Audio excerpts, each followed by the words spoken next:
Bonjour, bonjour et bienvenue sur la chaîne Hello Digital Office France. Merci de nous rejoindre pour cette session, pour ce webinaire.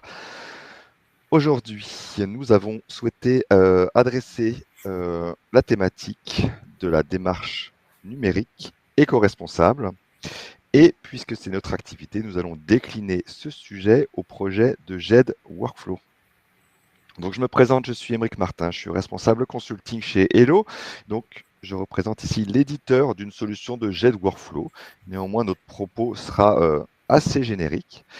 Et euh, puisque nous sommes présents sur le marché via un réseau de partenaires intégrateurs qui apportent leur expertise, je suis aujourd'hui accompagné de Julien Michel, directeur de projet chez Coexia, qui sera avec nous tout du long de la session pour porter vraiment les aspects projet.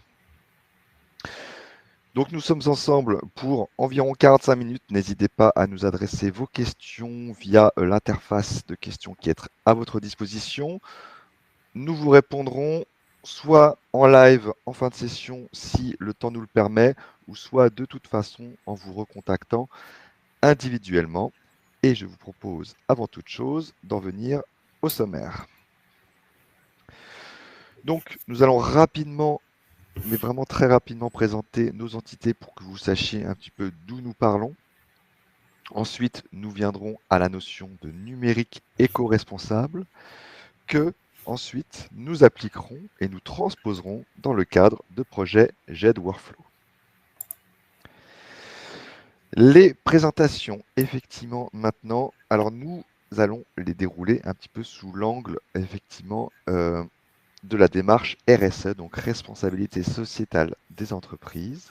Alors, je commence effectivement par Hello. Donc, Hello, effectivement, je vous l'ai dit, nous sommes éditeurs d'une solution de GED Workflow. Ça veut dire que nous couvrons effectivement fonctionnellement le spectre de fonctionnalités depuis la capture jusqu'à la gestion des documents. L'idée, c'est effectivement de centraliser l'ensemble des documents de la vie de l'entreprise et également des processus pour assurer la collaboration, leur diffusion, leur conservation, le tout en lien avec les solutions qui sont déjà en place chez vous. Voilà, donc si on en vient effectivement à l'aspect RSE, alors on a voulu aborder ce sujet, non pas pour effectivement promouvoir et montrer nos engagements, mais plus pour vous sensibiliser au fait que lorsque vous menez un projet, il est tout à fait légitime d'interroger les entreprises sur leur démarche effectivement RSE et ça vous permet effectivement de mesurer à quel point elles sont engagées dans des démarches. Donc vous allez voir qu'entre Hello et Coexia, on a un petit peu des logiques différentes. Néanmoins, côté Hello, voilà, nous sommes en mesure effectivement de dire que nous faisons des actions sur les plans écologiques, sur les plans effectivement sociaux, le soutien effectivement sur des plans éducatifs et enfin effectivement dans l'accompagnement de certaines populations, donc sur la partie bien-être. Hello, nous sommes une entreprise allemande, donc chez nous, alors on va utiliser l'acronyme anglais, mais effectivement on ne parle pas de RSE, mais de CSR, qui veut dire Corporate Social Responsibility. Et maintenant, je passe la parole à Julien qui va vous parler de Coexia. Donc bonjour, donc je vais vous parler en effet de Coexia, donc qui est une société de services spécialisée donc en IT, principalement donc, implantée en France sur 5 sites et qui a donc un chiffre d'affaires de 109 millions et en lien avec la solution Hello où nous avons donc des différentes structures, opérations qui sont les suivantes, qui va tourner autour de la customer experience, le digital content, la santé, le légal, la location intelligence et la smart data. Moi, je fais partie donc de l'opération digital content avec donc la mise en œuvre de projets de GED Workflow et d'archivage électronique. Comme le précisait Émeric, donc on a présente un peu la démarche RSE aussi dans le cadre justement de réponse à appel d'offres où on va présenter ce qu'on met en place. Donc, notre démarche elle va être guidée par 4 piliers. Donc, la culture de l'innovation, le développement de talents, l'épanouissement des collaborateurs et la production et consommation durable, que j'ai représenté ici donc, dans cette slide avec les différentes actions et différents scores qui sont obtenus au sein donc, de la société Coexia.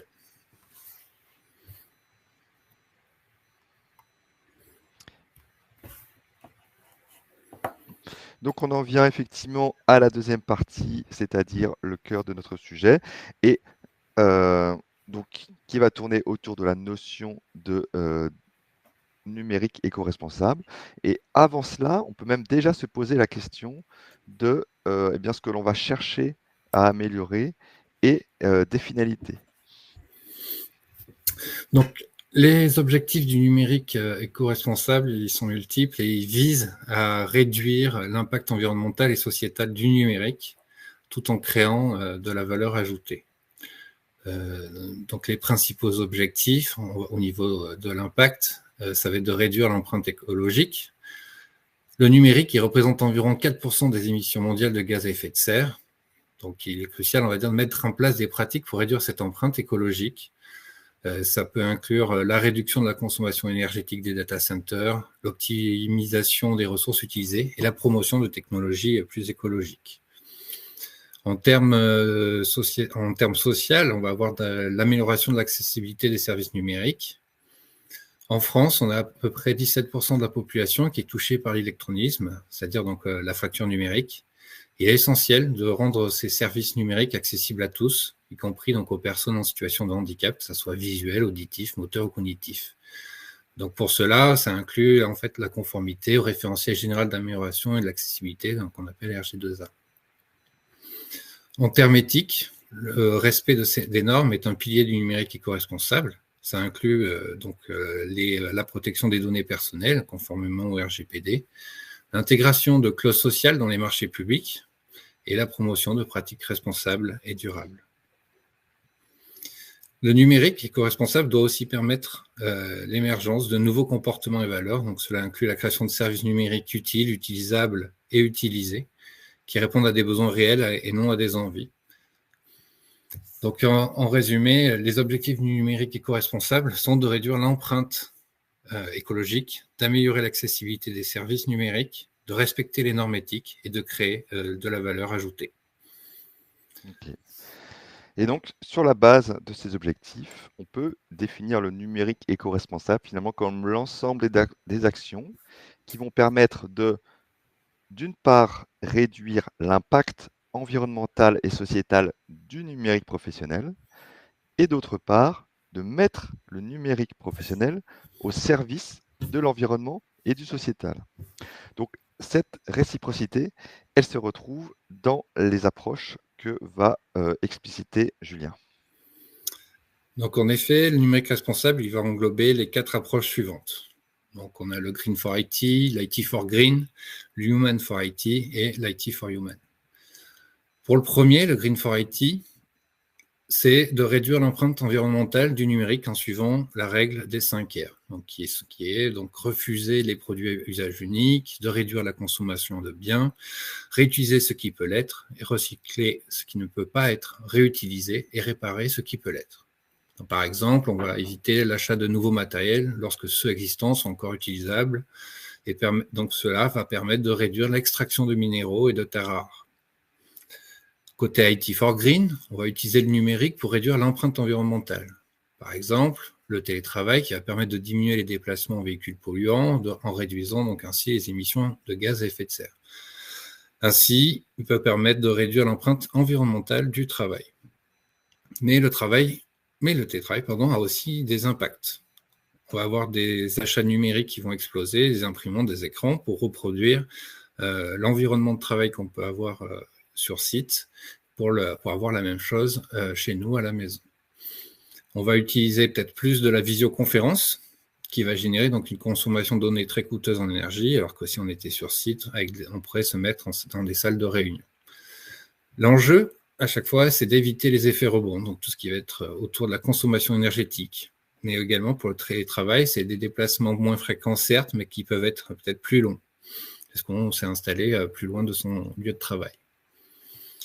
Côté Human for IT, ça va être de réduire l'empreinte économique et sociale du numérique en intégrant donc des clauses sociales, des critères d'attribution des marchés publics, tout en respectant donc le droit du travail et les salariés. Donc cela peut inclure dans ces critères la création d'emplois, l'insertion de certains publics. Côté IT for Human, c'est d'utiliser le numérique pour améliorer l'empreinte économique et sociale de notre processus, comme l'accès à l'information pour les personnes en situation de handicap. En résumé, donc le numérique éco-responsable vise à réduire l'impact environnemental et sociétal du numérique professionnel, tout en mettant le numérique au service de l'environnement et de la société. Cette réciprocité se retrouve dans les différentes approches que nous venons de voir. Donc maintenant, nous allons décliner l'éco-conception à la production de services. Le numérique responsable vise à produire des services qui sont utiles, utilisables et utilisés. Donc ces services doivent répondre à un besoin réel, être accessibles à tous, y compris aux personnes en situation de handicap, et être optimisés pour les connexions à faible débit. Les fonctionnalités qui ne sont plus utilisées doivent être supprimées. Ce qui répond à ce que je viens de dire, justement, la partie donc utile, utilisable, et la partie utilisée.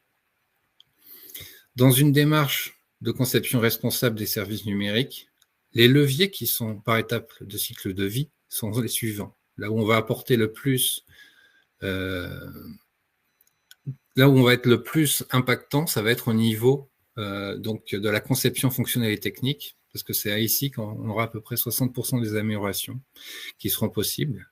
15% seront liés à la réalisation et 25% à l'hébergement.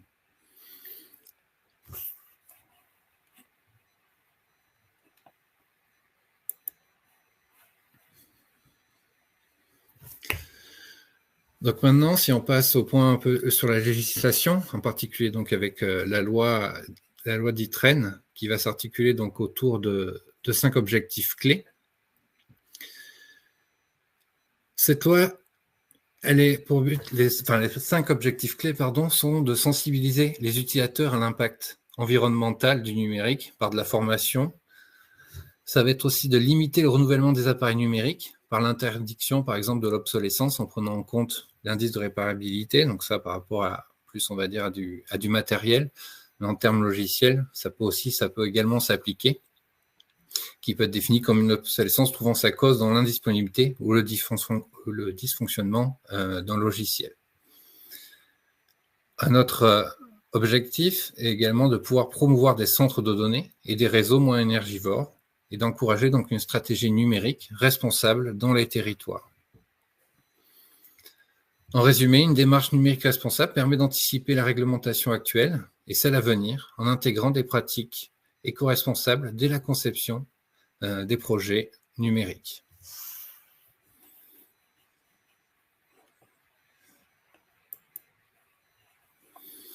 Donc ici, on vous a mis un lien là, qui permet d'évaluer en fait, son empreinte environnementale. Donc, c'est une calculatrice qui a été développée par l'INR et qui vous permet de pouvoir calculer votre empreinte environnementale et d'avoir votre score et de pouvoir agir dessus. Donc, le lien sera disponible dans le support.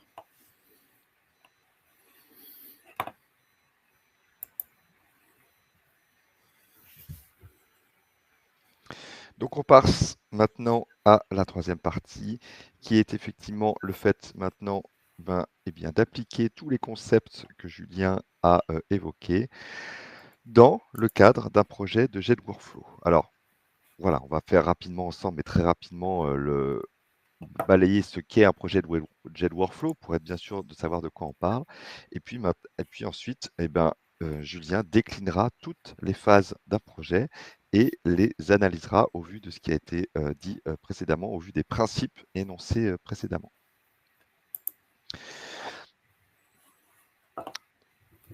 Donc le projet de jet de workflow, alors ici, un petit peu dans cette cartographie, vous avez un ensemble de fonctionnalités, on va dire de modules fonctionnels même, qui peuvent être agencés et qui peuvent couvrir l'ensemble d'un projet. Donc évidemment, on part de la capture qui va permettre d'alimenter en documents et en données tout le système. Ensuite, différents aspects ayant trait à la gestion de contenu. Et puis, on peut pousser jusqu'à effectivement l'archivage, archivage long terme, archivage probant, toutes les variantes que l'on connaît. Donc ça, on a dit qu'on a ici essayé d'être exhaustif, en tout cas de citer un très grand nombre de modules fonctionnels, mais sur un projet particulier, par exemple si on parle à du traitement de facture, si on parle à de la gestion de contrat, si on pense à de la gestion de courrier, eh bien on va simplement peut-être en activer que quelques-uns. Voilà. Donc ici, c'est effectivement de ce type de projet que nous allons parler. Et si on s'interroge sur les apports écologiques ou éco-responsables que peuvent avoir un projet GED. On va les répartir, là encore, on peut imaginer les répartir selon 4 catégories.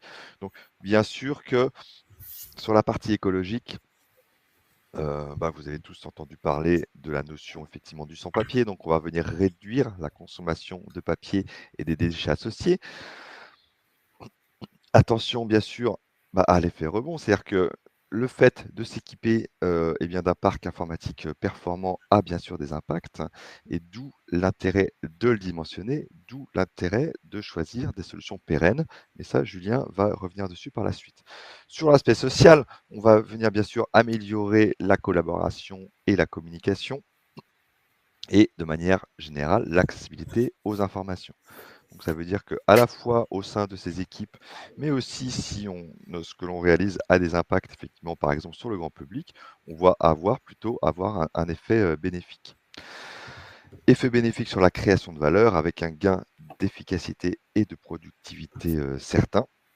Et bien sûr, là encore, l'amélioration de la qualité des services.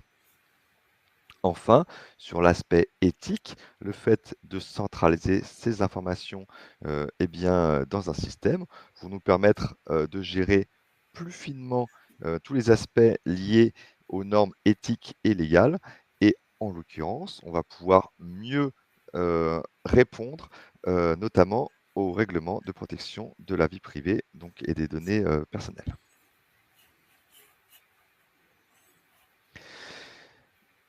Et maintenant, nous allons appliquer ceci, donc tout ce qu'on a vu, au contexte d'un projet à travers les étapes que Julien va développer.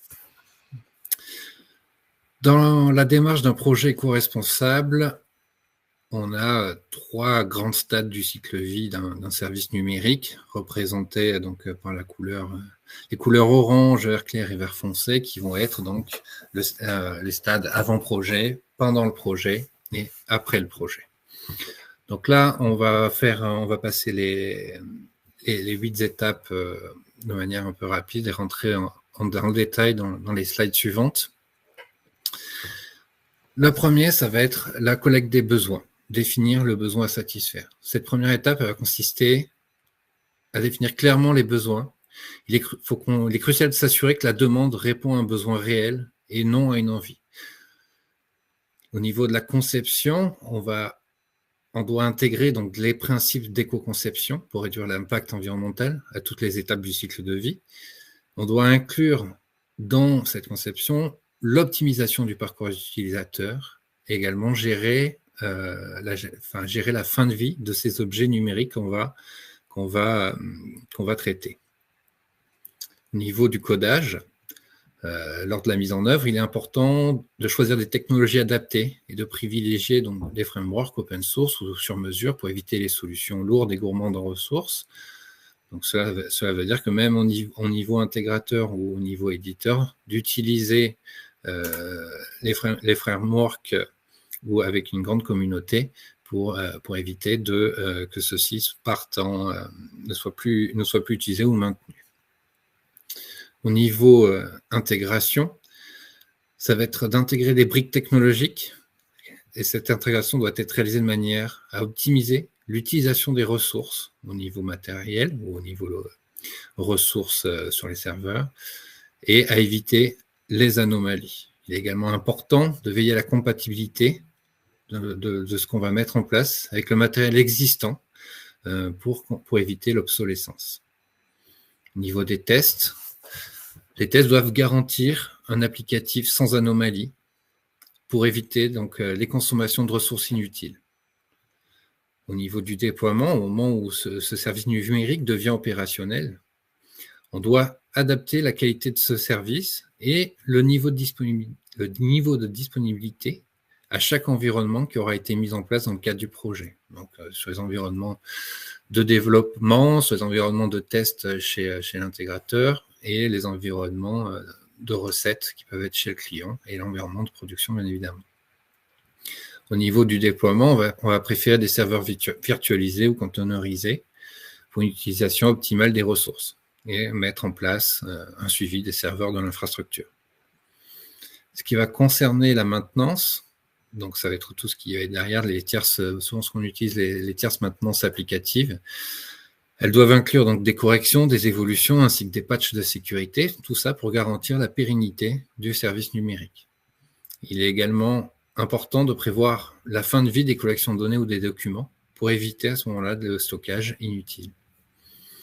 Et enfin, au moment de l'arrêt du service numérique, donc la fin de vie du projet, il est essentiel qu'on tienne une rétrospective sur les aspects éco-responsables, qu'on valorise ces compétences acquises par l'ensemble des personnes qui ont participé au projet et de libérer les ressources inutiles en termes sur les infrastructures. Donc ça peut inclure les commissionnements des services, la suppression ou l'archivage de données.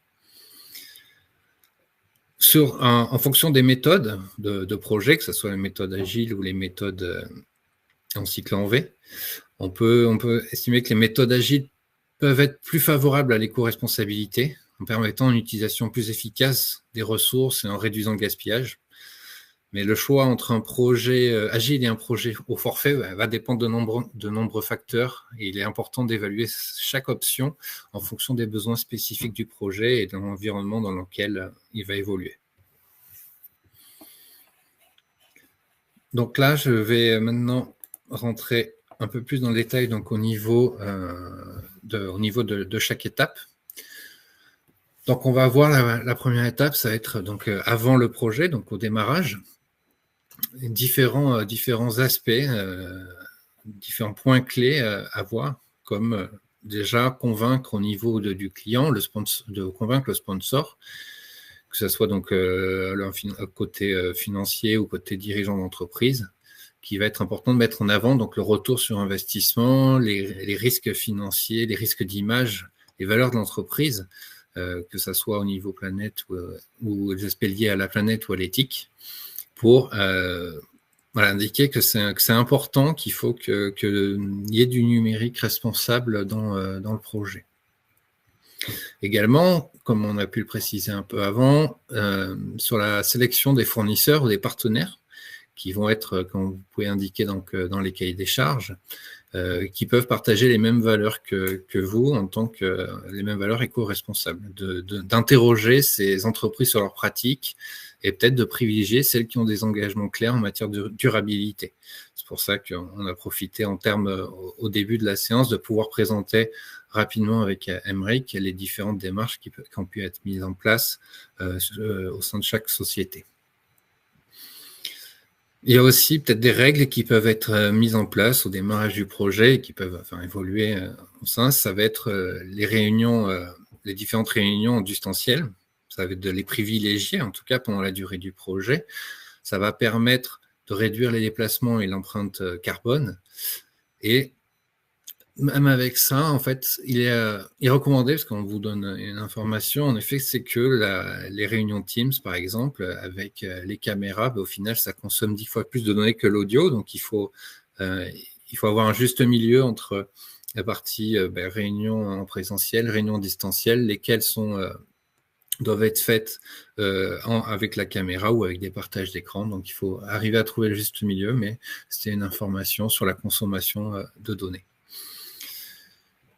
Également, ce qu'il faut prendre en compte au démarrage du projet, c'est de prendre le suivi des risques, les conséquences que peut avoir sur le planning ou sur les difficultés pour que le projet informatique soit lié, soit mis en conformité avec le numérique responsable. Donc ça, c'est un point important à noter et à avoir en tête quand on met en place, quand on veut lancer un projet informatique.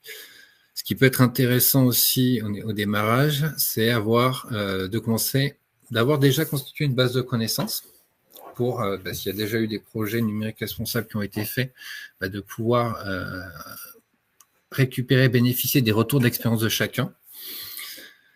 Et également aussi, ça peut permettre de mettre en place dans un projet un espace partagé avec les différents fournisseurs, afin que tous les documents liés au projet soient disponibles à un seul endroit et qu'ils ne soient pas stockés sur différents systèmes. Et ça, du coup, ça pourra réduire la consommation de serveurs, de la consommation d'espace disque sur les postes utilisateurs et les envois par mail de documents, du coup, réduire un peu les consommations de réseau et de bande passante.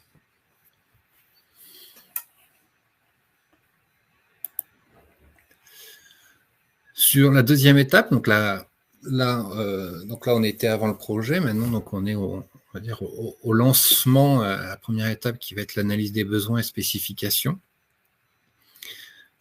Le premier point clé va être de connaître les utilisateurs et leur comportement. Il est essentiel de bien connaître.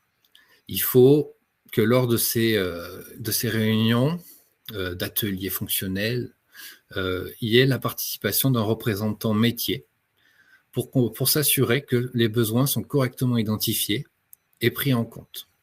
Comme on l'a dit aussi avant, pour la partie utile, il faut s'assurer que chaque demande répond bien à un besoin et pas à une envie, parce que une envie peut être plus consommatrice, moins utilisée par tout le monde. Donc, c'est vraiment à identifier et à bien cerner dès le début du projet.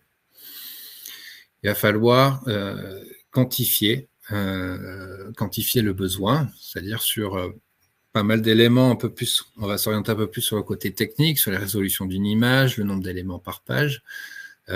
Et par défaut, si ces questions ne sont pas abordées, on retiendra la valeur minimale.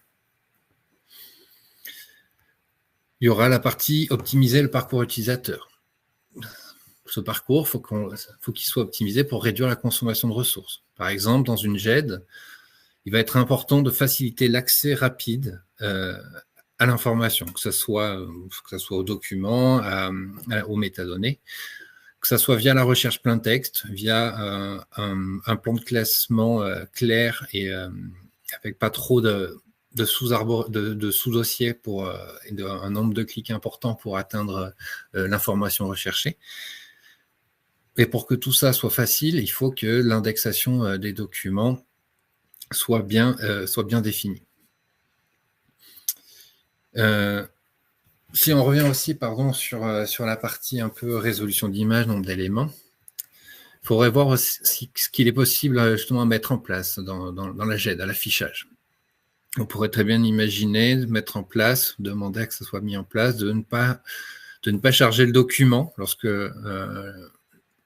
la page est lue, si le document est trop volumineux, par exemple, et vraiment demander une confirmation par l'utilisateur en fonction de l'affichage, comme ça peut être dans la GED. Donc là, par exemple, dans Hello, si le document dépasse une certaine taille, donc qui est définie, on peut ne pas afficher le document directement et que ce soit l'utilisateur qui le confirme.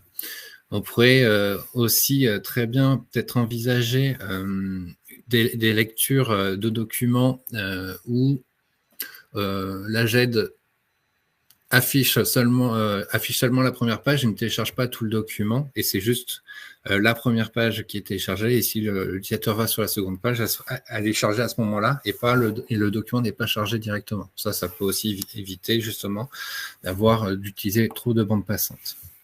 Et en fonction des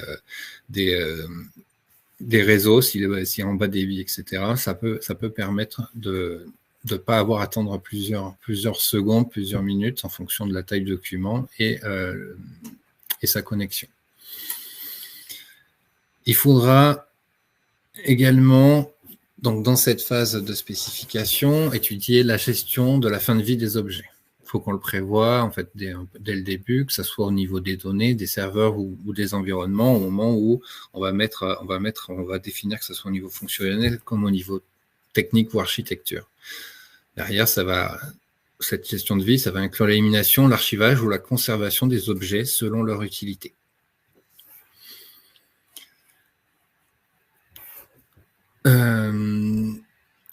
Ensuite, nous avons donc, il y a aussi un moyen, parce que donc, il y a la mise en place d'un projet, mais il y a aussi la récupération d'un système existant, donc souvent sous la forme, on va dire, d'une tierce maintenance applicative.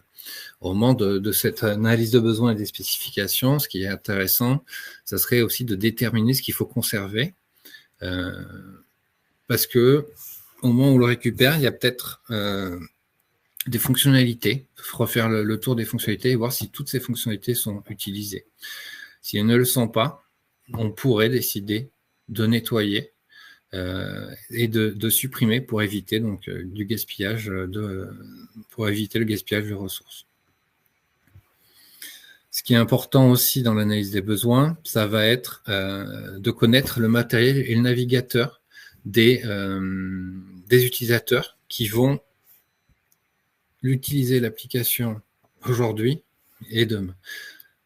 Le déploiement d'un nouveau projet informatique ou d'un service numérique ne doit pas impliquer un renouvellement de matériel, parce que du coup, ça serait vraiment contraire au principe éco-responsable.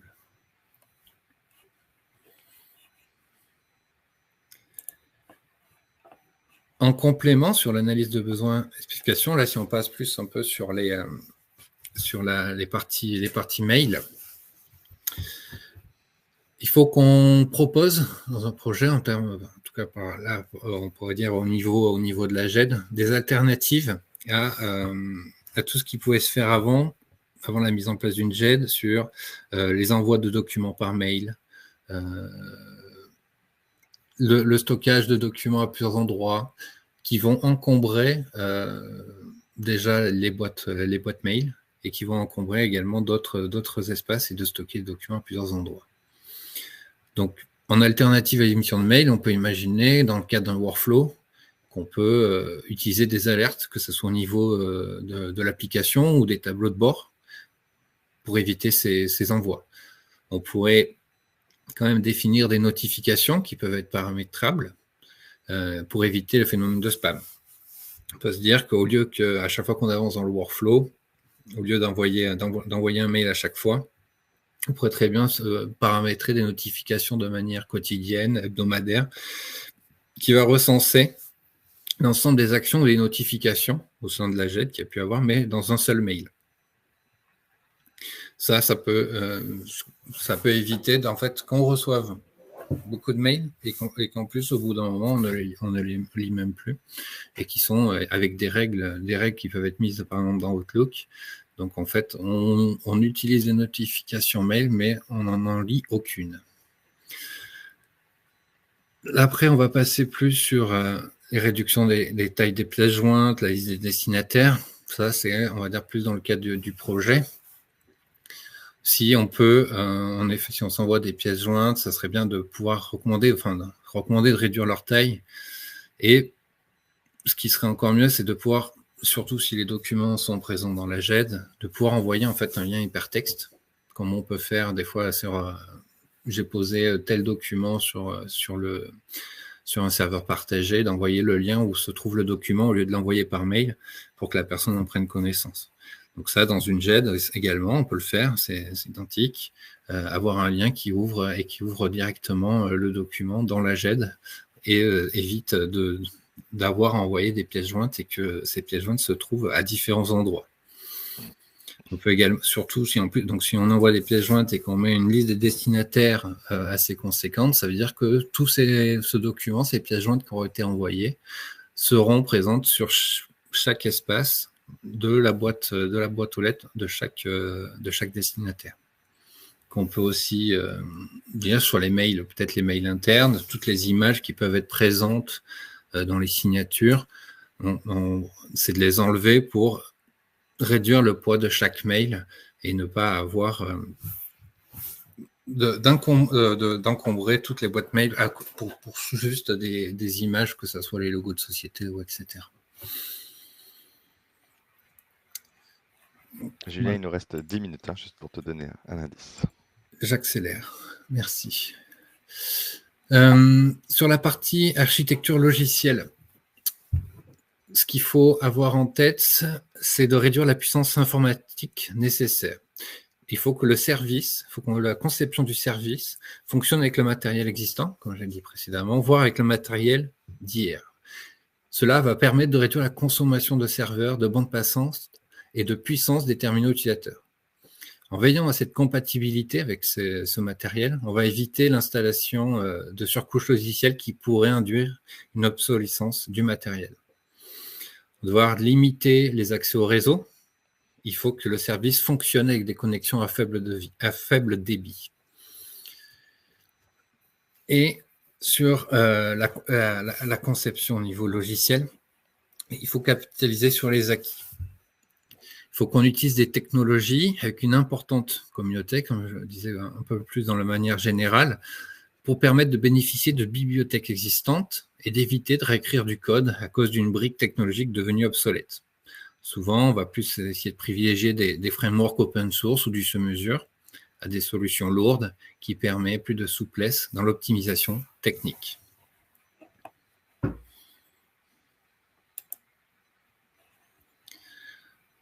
Sur la partie implémentation, donc au niveau, on va dire, la partie du codage, au lancement, il faut sensibiliser l'équipe de développement, donc côté intégrateur ou même côté éditeur.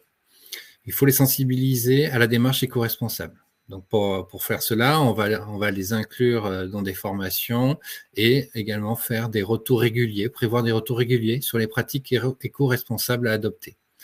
Les développeurs doivent être conscients de l'impact de leurs choix techniques sur l'environnement. Les retours sur les pratiques numériques responsables, donc les NR, doivent être régulièrement communiqués aux managers responsables. Cela permet de suivre donc les progrès, d'ajuster les stratégies en fonction des résultats obtenus. Au niveau développement, surtout dans le cadre d'un service numérique accessible donc sur Internet pour les usagers, pour les utilisateurs français, enfin pour les utilisateurs, il est essentiel de respecter le référentiel général d'amélioration de l'accessibilité, donc RG2A, pour garantir que le service numérique soit utilisable par tous, y compris les personnes en situation de handicap.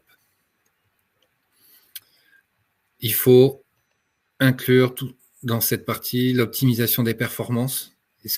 Il faut que l'utilisateur, quand il va utiliser ce service, il ne se sente pas obligé, ne se sente pas poussé en fait à renouveler son matériel parce que l'application n'est pas faite, n'a pas été prévue, optimisée pour son terminal.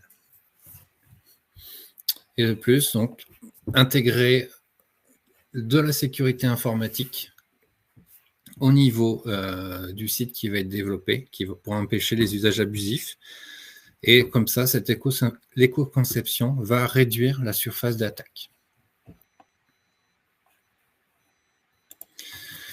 Sur la partie gestion des données, au niveau de l'implémentation, il faut qu'on applique le principe FAIR. Donc, le principe FAIR signifie que les données doivent être faciles à trouver, accessibles, interopérables et réutilisables. Cela va permettre de garantir que les données sont bien gérées et peuvent être utilisées efficacement par différents systèmes et utilisateurs. Il ne faut pas stocker des données inutiles, éviter les doublons des fichiers sur les serveurs.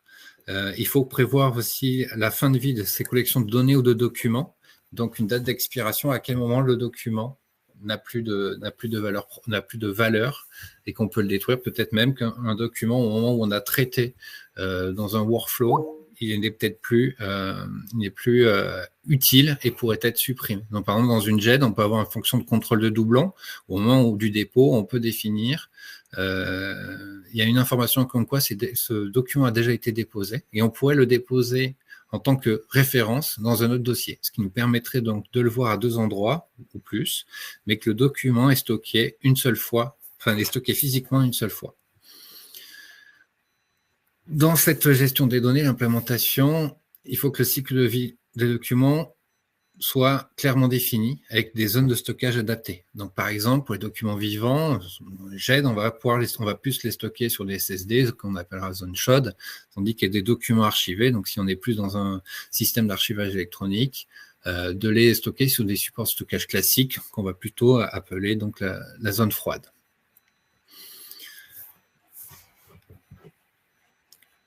Et dans cette partie donc, gestion de données, il faut entendre également donc, gestion des documents.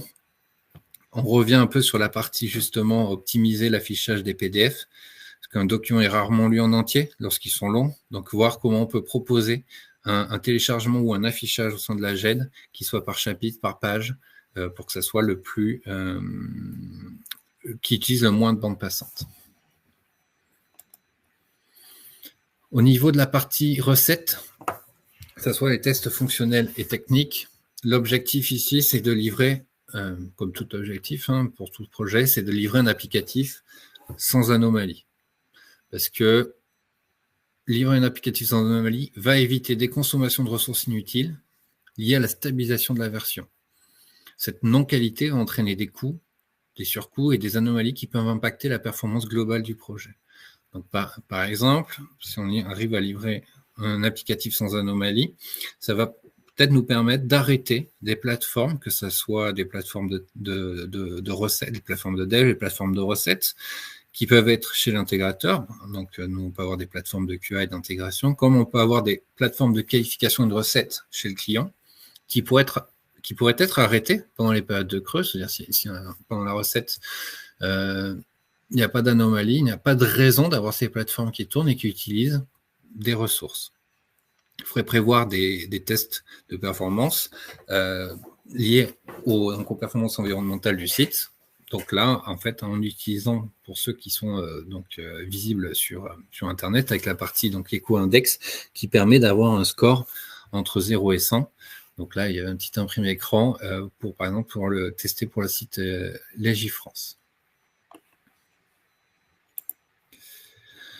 Au niveau de l'installation et des déploiements sur l'infra, sur les infrastructures, il faut adapter, l'essentiel d'adapter la qualité de service et le niveau de disponibilité à chaque environnement.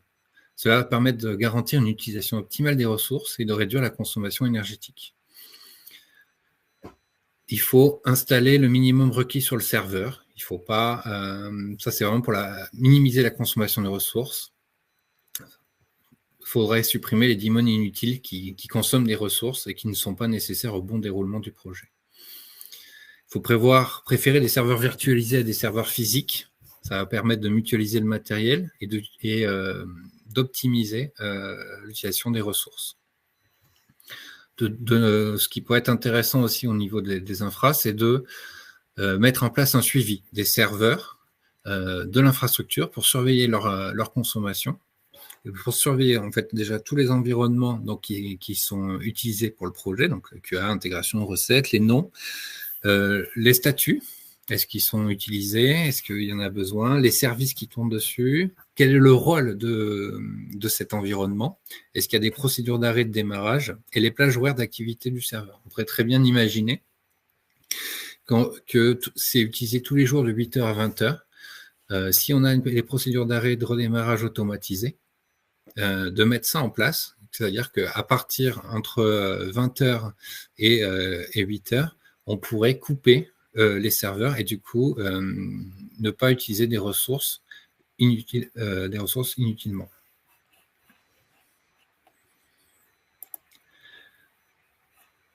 Ça, c'est donc un imprimé écran donc, dans un outil qu'on a mis en place côté Quexia qui permet donc de surveiller la consommation de l'infra en fonction donc, des différentes VM. Au niveau du stockage, combien nous coûte le stockage, l'utilisation du CPU par jour, le nombre de RAM et voir combien nous coûte chaque serveur en RAM CPU donc, et l'énergie utilisée pour le faire tourner.